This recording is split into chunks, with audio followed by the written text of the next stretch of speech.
तर नमस्कार मित्रांनो, आज जे व्हिडिओ करणार आहेत आपण मार्केटमध्ये बरेच सेकंड हँड मोबाईलवाले 13 प्रो 14 प्रो किंवा प्रो मॅक्स हे बरेच मॉडेल पेटी पॅक म्हणून विकत आहेत किंवा 100 बॅटरी फ्रेश मोबाईल नवीन मोबाईल म्हणून विकत आहेत.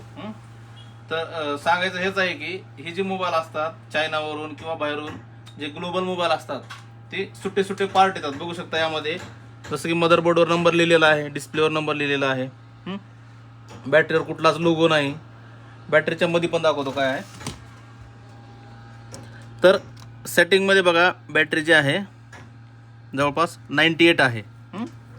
तर यामध्ये 98 किंवा 100 हे बॅटरी बूस्ट केलेली असते. तर बघू शकता बॅटरी बूस्ट कशी केली जाते. तर बॅटरीवरती देखील एक नंबर आहे आणि बॅटरीच्या मध्ये पण एक स्ट्रीप लावलेली आहे. तर हे आहे टॅग ऑन. तर यामुळे तुमची बॅटरी किती % पण करता येते. तर याची ॲक्च्युअल जी हेल्थ आहे आता दाखवतो मी तुम्हाला.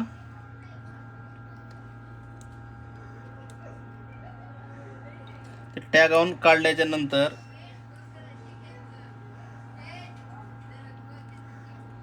तर आपण मोबाईल ऑन करू आणि कम्प्युटरला कनेक्ट करू. तर कम्प्युटरला कनेक्ट केल्यानंतर ज्याची ओरिजिनल हेल्थ आहे ते आपल्याला शो करेल.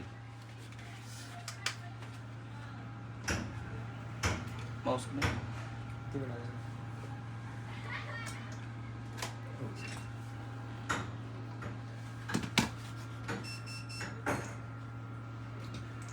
तर कम्प्युटरवर आपल्याला 3U टूल हे ओपन करायचं आहे. त्यानंतर फोन कनेक्ट करायचा आहे.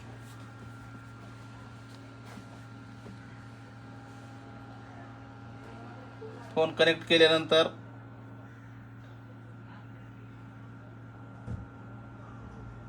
ह्या ठिकाणी फोनची पूर्ण डिटेल आपल्याला ह्या ठिकाणी दिसेल.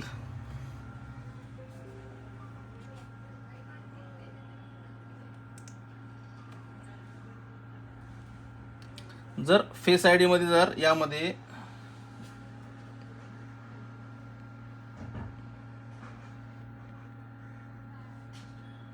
स्टोलन मोड जर ऑन असेल तर कम्प्युटरला पण कनेक्ट होणार नाही फोन. तर बघू शकता स्टोलन मोड पण ऑन आहे, त्यामुळे आपला कम्प्युटरला कनेक्ट होत नाही. जर हे ऑफ असलं असतं ऑफ पण करता येईल, पण कस्टमरचं जे फेस आयडी आहे ते आपल्याला लागेल. तर या ठिकाणी जे रिअल तुमची बॅटरी आहे जे 75% असेल 80% असेल ती बॅटरी आपल्याला शो होईल. तर या व्हिडिओमधून एवढंच सांगायचं आहे की जे बी सेकंड हँड मोबाईल घेत आहेत बॉक्स पॅक किंवा 13 प्रो 14 प्रो आणि मॅक्स सिरीज ते पूर्ण रिफब्रिश आहेत. रिफब्रिश म्हणजे त्याचे वेगवेगळे पार्ट बाहेर देशातून इम्पोर्ट करून त्याला मोबाईल बनवून आपल्याला सेल करतात. तर ही जी रील आहे नक्की शेअर करा जे मोबाईल सेकंड हँड आयफोन घेतात त्यांच्यासाठी.